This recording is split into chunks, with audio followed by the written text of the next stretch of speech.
दोस्तों आज मैं आप भारतीय अर्थव्यवस्था की एक क्वेश्चन सीरीज शुरू कर रहा हूं जो आपके पिछले जितने भी एग्जाम हैं, जैसे एसएससी, रेलवे या किसी भी स्टेट का कोई भी एग्जाम हो। और मैं आपको बता दूं यूपीएससी सहित जितने भी पिछली परीक्षाओं में प्रश्न पूछे हुए हैं वो सभी के सभी इस सीरीज में आपको क्लास वाइज देखने को मिलेंगे। और साथ ही मैंने कई किताबों का अध्ययन करके और अन्य प्रश्नों को लिया है ताकि आपका एग्जाम में कोई क्वेश्चन छूट न जाए। और दोस्तों मैं आपको बता दूं, अगर आप इन सभी प्रश्नों को अच्छे से याद कर लेते हो तो आपको कोई किताब भी लेने की आवश्यकता नहीं होगी और ना ही इनसे बाहर कोई आपको एग्जाम में क्वेश्चन देखने को मिलेगा। और ये समझ लीजिए कि इकोनॉमिक के जितने भी चैप्टर हैं और उसमें एक चैप्टर में 100 क्वेश्चन बन सकते हैं, तो मैं आपको 110 क्वेश्चन कराऊंगा, कम नहीं कराऊंगा, ज़्यादा से ज़्यादा क्वेश्चन कराऊंगा और कम समय में कराऊंगा। तो दोस्तों आप इन सभी प्रश्नों को अच्छे से याद कर लेना, आपकी संपूर्ण इकोनॉमी कंप्लीट हो जाएगी। इससे बाद आपको कोई और पढ़ने की भी आवश्यकता नहीं होगी। तो चलिए शुरू करते हैं फर्स्ट क्वेश्चन से। तो हमारा जो फर्स्ट क्वेश्चन है वो है, भारत में आधुनिक बैंकिंग प्रणाली का विकास किस सदी में आरंभ हुआ था? तो भारत में आधुनिक बैंकिंग प्रणाली का विकास किस सदी में आरंभ हुआ था? तो ये हुआ था 17वीं शताब्दी में, यानी ब्रिटिश के आगमन के समय भारत में आधुनिक बैंकिंग प्रणाली का विकास हुआ था। अगला क्वेश्चन है, जीएसटी की फुल फॉर्म क्या है? तो जीएसटी क्या है? जीएसटी एक अप्रत्यक्ष कर है जो वस्तुओं पर लगाया जाता है। तो जीएसटी की जो फुल फॉर्म होती है वो होती है goods and services tax. Goods and services tax GST की फुल फॉर्म है। अब नेक्स्ट, जीएसटी को हिंदी में क्या कहते हैं? तो जीएसटी को जो हिंदी में कहा जाता है वो कहा जाता है वस्तु एवं सेवा कर। वस्तु एवं सेवा कर जीएसटी को हिंदी में कहा जाता है। नेक्स्ट क्वेश्चन, भारत की पहली पंचवर्षीय योजना कब लागू हुई थी? तो भारत की जो पहली पंचवर्षीय योजना लागू हुई थी वो हुई थी दोस्तों 1 अप्रैल 1951 को। 1 अप्रैल 1951 को भारत की पहली पंचवर्षीय योजना शुरू हुई थी। अगला क्वेश्चन, भारत की पहली पंचवर्षीय योजना किस मॉडल पर आधारित थी? यानी एक क्वेश्चन जितनी भी प्रकार से बन सकता है मैं आपको उतने ही प्रकार से कराऊंगा, यानी एक क्वेश्चन के साथ 10 क्वेश्चन नहीं कराऊंगा और एक क्वेश्चन के 10 फैक्ट्स जो है वो क्वेश्चन के ही रूप में कराऊंगा, जिससे आप एक एक क्वेश्चन को अच्छे से याद कर लो, क्योंकि थ्योरी वाइज आप इतनी जल्दी याद नहीं कर सकते जितनी जल्दी ऑब्जेक्टिव याद कर लोगे। तो भारत की पहली पंचवर्षीय योजना किस मॉडल पर आधारित थी? तो ये थी डोमर समृद्धि मॉडल पर आधारित। नेक्स्ट, भारत में एजेंसी गिरोह की स्थापना किस सदी में हुई थी? तो भारत में जो एजेंसी गिरोह की स्थापना हुई थी दोस्तों वो हुई थी 18वीं सदी में। अब एजेंसी गिरोह क्या है ये भी हम समझेंगे। तो 18वीं सदी में एजेंसी गिरोह की स्थापना किसने की थी? तो भारत में 18वीं सदी में जो एजेंसी गिरोह की स्थापना की थी वो की थी ईस्ट इंडिया कंपनी ने। और मैं आपको बता दूं ईस्ट इंडिया कंपनी की स्थापना कब हुई थी? 31 दिसंबर 1600 ईस्वी में। 31 दिसंबर 1600 ईस्वी में महारानी एलिजाबेथ प्रथम ने ईस्ट इंडिया कंपनी की स्थापना की थी। 18वीं सदी में ईस्ट इंडिया कंपनी ने एजेंसी गिरोह की स्थापना कहाँ की थी? तो ये जो एजेंसी गृह ईस्ट इंडिया ने स्थापित किए थे उनकी स्थापना कहाँ हुई थी? तो 2 एजेंसी गृह की स्थापना हुई थी, बंबई और कोलकाता में। तो ऑप्शन सी सही आंसर है, ए और बी दोनों। अगला क्वेश्चन, एजेंसी गिरोह का वित्त पोषण किसके अधिकारी एवं कर्मचारी किया करते थे? तो ये किया करते थे ईस्ट इंडिया कंपनी के। भारत में जीएसटी कब लागू हुई थी? तो भारत में जो जीएसटी लागू हुई थी वो हुई थी 1 जुलाई 2017 को। 1 जुलाई 2017 को भारत में जीएसटी लागू हुई थी। तो ऑप्शन बी सही आंसर है। प्रथम पंचवर्षीय योजना ने किसको प्राथमिकता दी थी? तो प्रथम पंचवर्षीय योजना 1 अप्रैल 1951 को शुरू हुई थी, जो डोमर समृद्धि मॉडल पर आधारित थी और इसने प्राथमिकता दी थी कृषि एवं सिंचाई को। एजेंसी गिरह के बाद स्थापित भारत का प्रथम बैंक कौन सा था? यानी ये समझ लीजिए जैसे एजेंसी गिरह तो अब बंद हो गया, एक तरह से ये मान लीजिए, तो इसके बाद कोई और बैंक बना होगा। तो एजेंसी गिरह के बाद स्थापित भारत का प्रथम बैंक था बैंक ऑफ हिंदुस्तान। अब बैंक ऑफ हिंदुस्तान की स्थापना कब हुई थी? यानी कोई बैंक खुला है तो उसकी स्थापना भी कभी हुई होगी, तो वो हुई थी 1770 ईस्वी में। अब आपको यह क्वेश्चन और इस तरह से भी याद कर लेना है कि यूरोपीय पद्धति पर आधारित भारत का प्रथम बैंक कौन सा था? यानी ये जो बैंक ऑफ हिंदुस्तान था जो सबसे पहले बना था तो ये किसी पद्धति पर आधारित होगा, तो ये था यूरोपीय बैंकिंग पद्धति पर आधारित बैंक ऑफ हिंदुस्तान। अब दोस्तों बैंक ऑफ हिंदुस्तान की स्थापना कहाँ हुई थी? कोई भी चीज यानी जिस चीज का भी निर्माण होता है वो किसी स्थान पर तो होता ही होता है, तो उसी प्रकार से आप ये मानना कि बैंक ऑफ हिंदुस्तान की स्थापना कहाँ हुई होगी, तो आंसर है ऑप्शन बी, कोलकाता में। बैंक ऑफ हिंदुस्तान के कार्य करने में असफल होने के कारण किन बैंकों की स्थापना हुई थी? तो दोस्तों मैं आपको बता देता हूं, अब बैंक ऑफ हिंदुस्तान भी असफल हो जाता है, तो जब यह असफल हो गया तो कोई नया बैंक खुला होगा, तो इसके बाद बैंकों की स्थापना हुई थी प्रेसिडेंसी बैंकों की। और ये प्रेसिडेंसी बैंक कितने थे? तो बैंक ऑफ हिंदुस्तान के बाद भारत में कितने प्रेसिडेंसी बैंकों की स्थापना हुई थी? तो ये हुई थी 3 प्रेसिडेंसी बैंकों की स्थापना। और 3 प्रेसिडेंसी बैंक कहाँ कहाँ स्थापित हुए थे और कौन कौन से बैंक थे?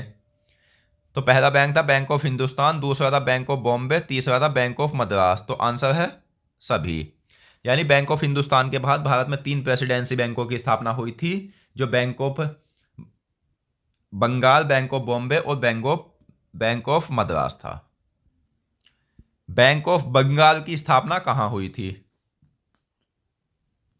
तो बैंक ऑफ बंगाल की स्थापना हुई थी, यह आपको याद रखना है कि बंगाल के नाम से याद रख लेना कि कोलकाता में हुई थी, क्योंकि कोलकाता पश्चिम बंगाल राज्य की राजधानी है। बैंक ऑफ बंगाल की स्थापना कोलकाता में कब हुई थी? तो कोलकाता में बैंक ऑफ बंगाल की स्थापना हुई थी 1806 ईस्वी में। बैंक ऑफ बॉम्बे की स्थापना कहां हुई थी? तो बैंक ऑफ बॉम्बे की जो स्थापना हुई थी वो हुई थी बॉम्बे में। बैंक ऑफ बॉम्बे की स्थापना कब हुई थी? तो ये 1840 ईस्वी में हुई थी बॉम्बे में। अब नेक्स्ट आ जाता है बैंक ऑफ मद्रास की स्थापना कहां हुई थी? तो दोस्तों बैंक ऑफ मद्रास की जो स्थापना की अगर हम बात करें तो ये हुई थी मद्रास में। बैंक ऑफ मद्रास की स्थापना मद्रास में कब हुई थी? तो इस क्वेश्चन का सही आंसर होगा 1843 ईस्वी में। जीएसटी कैसा कर है, यानी गुड्स एंड सर्विसेज टैक्स कैसा कर है? तो यह है अप्रत्यक्ष कर। सामुदायिक विकास कार्यक्रम कब लागू हुआ था? तो सामुदायिक विकास कार्यक्रम की अगर हम बात करें तो यह लागू हुआ था 1952 ईस्वी में। सामुदायिक विकास कार्यक्रम किस पंचवर्षीय योजना में प्रारंभ हुआ था? तो यह हुआ था प्रथम पंचवर्षीय योजना में प्रारंभ। भारत के प्रथम कृषि मंत्री कौन थे? तो भारत के जो प्रथम कृषि मंत्री थे वो थे डॉक्टर राजेंद्र प्रसाद, और डॉक्टर राजेंद्र प्रसाद भारत के प्रथम राष्ट्रपति थे जिनका कार्यकाल 26 जनवरी 1950 से 13 मई 1962 तक रहा था। यानी कि भारत के ये एकमात्र ऐसे राष्ट्रपति है जिनका कार्यकाल अभी तक सबसे ज्यादा रहा है। मसालों का राजा किसे कहा जाता है? तो मसालों का जो राजा कहा जाता है वो कहा जाता है काली मिर्च को। काली मिर्च को मसालों का राजा कहा जाता है। राष्ट्रीय प्रसार सेवा किस पंचवर्षीय योजना में प्रारंभ हुई थी? तो राष्ट्रीय प्रसार सेवा शुरू हुई थी प्रथम पंचवर्षीय योजना में। और दोस्तों मैं आपको बता दूं, मैं किसी भी स्टूडेंट का समय नहीं बर्बाद करूंगा, मैं कम समय में ज़्यादा से ज़्यादा क्वेश्चंस अपनी वीडियो में रखता हूं। और दोस्तों अगर आपको वीडियो पसंद आ रही है तो प्लीज़ वीडियो को लाइक भी करें, और साथ ही अगर आपको हमारी मेहनत पसंद आ रही है तो हमारे चैनल को सब्सक्राइब भी करें। और आप निश्चिंत रहिए, जो भी सब्जेक्ट मैं आपको कराऊंगा उसे संपूर्ण कराऊंगा। ऐसे नहीं कराऊंगा कि 10 या 100 क्वेश्चन कराए और फिर छोड़ दिया। तो दोस्तों मैं जो कराऊंगा कंप्लीट कराऊंगा, उसके बाद आप इन क्वेश्चंस को पढ़कर किसी भी एग्जाम में बैठ जाना। तो नेक्स्ट क्वेश्चन आ जाता है association of south east Asian Nations किसका पूरा नाम है? तो association of south east Asian Nations जो है वो किसका पूरा नाम है? वो है आसियान का। अब विदेशी पूंजी के सहयोग से अलेक्जेंडर एंड कंपनी के द्वारा किस बैंक यानी भारत का प्रथम बैंक कौन सा था? तो अलेक्जेंडर एंड कंपनी द्वारा स्थापित भारत का प्रथम बैंक था bank of Hindustan. Bank of Hindustan के बाद निजी और सरकारी अंशधारियों द्वारा 3 प्रेसिडेंसी बैंकों की स्थापना कहां की गई थी? तो ये मैंने अभी बताया है आपको, bank of Bombay, bank of Bengal, bank of Madras.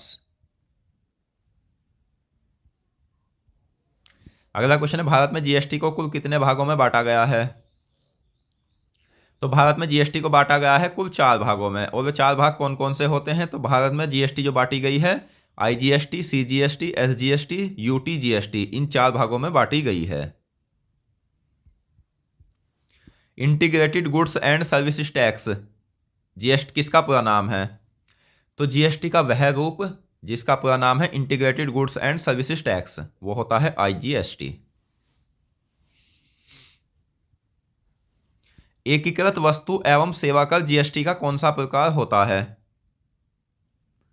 तो एकीकृत वस्तु एवं सेवा कर जो होता है जीएसटी का आईजीएसटी होता है। राष्ट्रीय प्रसार सेवा की स्थापना कब हुई थी? तो राष्ट्रीय प्रसार सेवा की स्थापना अभी मैंने आपको बताया है कि ये हुई थी प्रथम पंचवर्षीय योजना यानी कि 1 अप्रैल 1951 के दौरान। तो प्रथम पंचवर्षीय योजना के दौरान राष्ट्रीय प्रसार सेवा की स्थापना हुई थी, और प्रथम पंचवर्षीय योजना का समय 1 अप्रैल 1951 है, तो इसी के आसपास हुई होगी। तो आंसर होगा आपका 1953 ईस्वी में।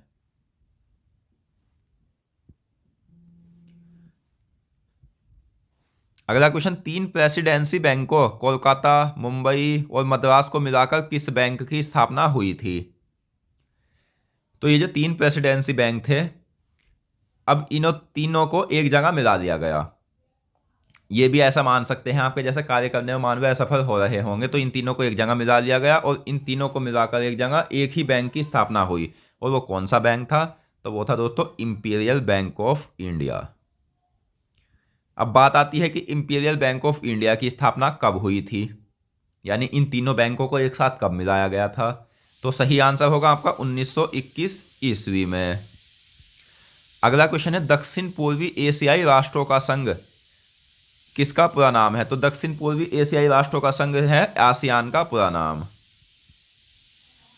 जीएसटी का वह रूप जो केंद्र सरकार राज्यों के बाहर वस्तु एवं सेवाओं की आपूर्ति पर लगाती है, यानी आपको याद रखना है कि राज्यों के बाहर जीएसटी का जो कौन सा टैक्स लगता है, यानी कौन सा कर लगता है, तो वो लगता है आईजीएसटी। अंतरराज्यीय कर या राज्यों के बीच का कर किसे कहा जाता है?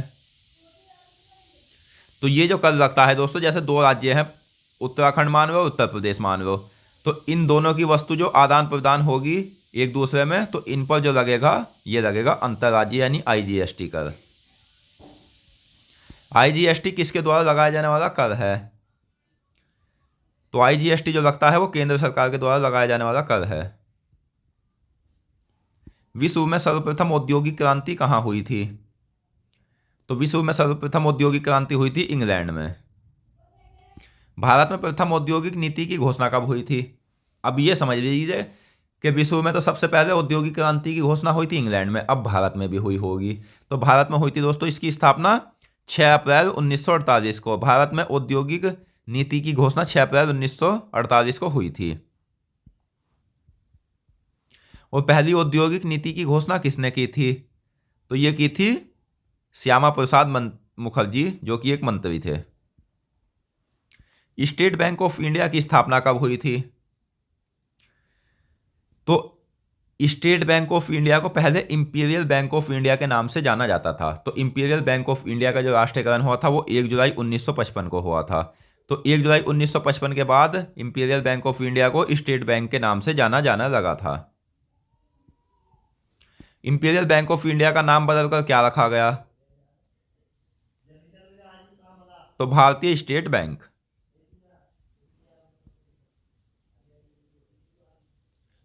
मसालों की रानी किसे कहा जाता है? तो मसालों की जो रानी कहा जाता है वो काली इलायची को कहा जाता है। आसियान का मुख्यालय कहाँ स्थित है? तो इस क्वेश्चन का सही आंसर है जकार्ता, इंडोनेशिया में। आसियान का मुख्यालय जकार्ता, इंडोनेशिया में है। प्रथम औद्योगिक नीति के समय उद्योग मंत्री कौन थे? तो ये जो प्रथम औद्योगिक नीति हुई थी 6 अप्रैल 1948 में भारत में, तो इस समय जो उद्योग मंत्री थे वो थे doctor Shyama Prasad Mukherjee. Poverty and un-British rule in India पुस्तक के लेखक कौन है?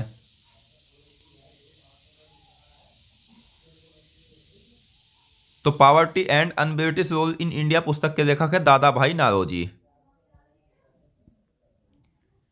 और poverty and un-British rule in India पुस्तक कब प्रकाशित हुई थी? तो ये हुई थी 1901 ईस्वी में।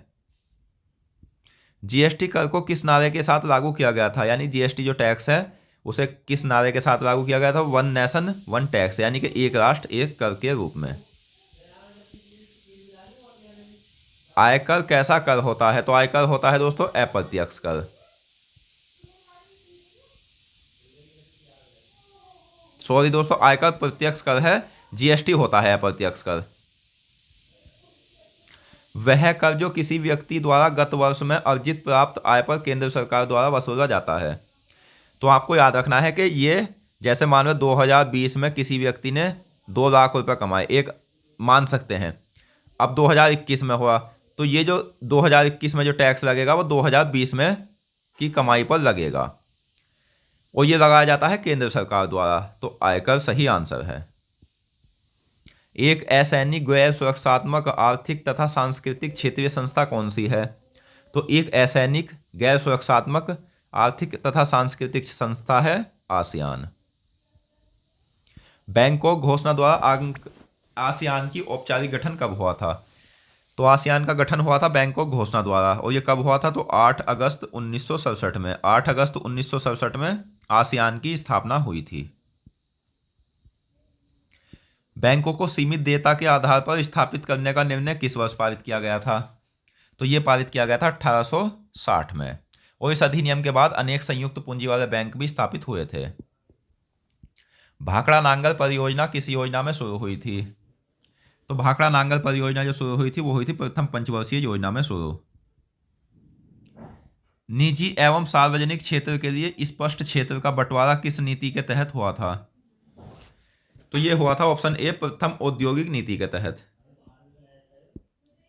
किसने पहली बार गरीबों के मापन को जीने की न्यूनतम आवश्यकताओं की शर्तों से लगाया था? तो ये लगाया था दादा भाई नारोजी ने। दामोदर घाटी एवं हीराकुंड परियोजना किस पंचवर्षीय योजना में प्रारंभ हुई थी? तो ये भी प्रथम पंचवर्षीय योजना में प्रारंभ हुई थी। जीएसटी को सर्वप्रथम किस देश में लागू किया गया था? तो जीएसटी जो सर्वप्रथम लागू हुई थी वो फ्रांस में लागू हुई थी। और फ्रांस में जीएसटी को कब लागू किया गया था? तो फ्रांस में जीएसटी को लागू किया गया था 1954 ईस्वी में। भारत में पंचवर्षीय योजना को स्वीकार करने का अंतिम अधिकार किसे है? तो भारत में पंचवर्षीय योजना को स्वीकार करने का अंतिम अधिकार है राष्ट्रीय विकास परिषद को। किस औद्योगिक नीति के तहत मिश्रित एवं नियंत्रित अर्थव्यवस्था की नींव रखी गई थी? तो प्रथम औद्योगिक नीति के तहत। गरीबी रेखा वर्ष 1867-68 के मूल्य पर प्रति व्यक्ति प्रति वर्ष कितना रुपया निर्धारित किया गया था? तो यह निर्धारित किया गया था 1635 रुपया। सीमित देयता के आधार पर स्थापित भारत का प्रथम बैंक कौन सा था? तो ये कौन सा बैंक था दोस्तों? तो ये था इलाहाबाद बैंक। इलाहाबाद बैंक सीमित देयता के आधार पर स्थापित भारत का प्रथम बैंक था, जिसकी स्थापना हुई थी 1865 ईस्वी में। अगला क्वेश्चन है, काला सोना किसे कहा जाता है? तो काला सोना जो कहा जाता है वो काली मिर्च को कहा जाता है। आसियान की स्थापना के समय कुल संस्थापक सदस्य देश कितने थे? तो जब आसियान की स्थापना हुई थी 8 अगस्त 1967 में, तो उस टाइम जो इसके संस्थापक देश थे वे थे 5। कौन कौन से थे? Indonesia, Thailand, Philippines, Malaysia, Singapore. Bharat में इलेक्ट्रॉनिक उद्योग का विकास कब हुआ था? तो भारत में इलेक्ट्रॉनिक उद्योग का जो विकास हुआ था वो हुआ था 1950 में। और भारत में इलेक्ट्रॉनिक उद्योग का विकास किस उद्योग से शुरू हुआ था? तो ये हुआ था रेडियो उद्योग से। रेडियो का विकास किस कंपनी ने किया था? तो ये रेडियो का विकास जो किया था वो किया था आईटीआई, यानी कि इंडियन टेलीफोन इंडस्ट्रीज ने। इंडियन टेलीफोन इंडस्ट्रीज कहाँ स्थित है? तो ये बेंगलुरु में है। ऑप्शन बी सही आंसर है। सबसे पहले किस राज्य में रोजगार गारंटी योजना आरंभ हुई थी? तो सबसे पहले जो रोजगार गारंटी योजना आरंभ हुई थी वो महाराष्ट्र राज्य में आरंभ हुई थी। तो दोस्तों आज की इस वीडियो में हमने इकोनॉमिक्स से संबंधित महत्वपूर्ण क्वेश्चंस पढ़े और मैं आशा करता हूँ क्वेश्चंस आपको अच्छे से समझ आ गए होंगे। तो मिलते हैं नेक्स्ट वीडियो में। धन्यवाद।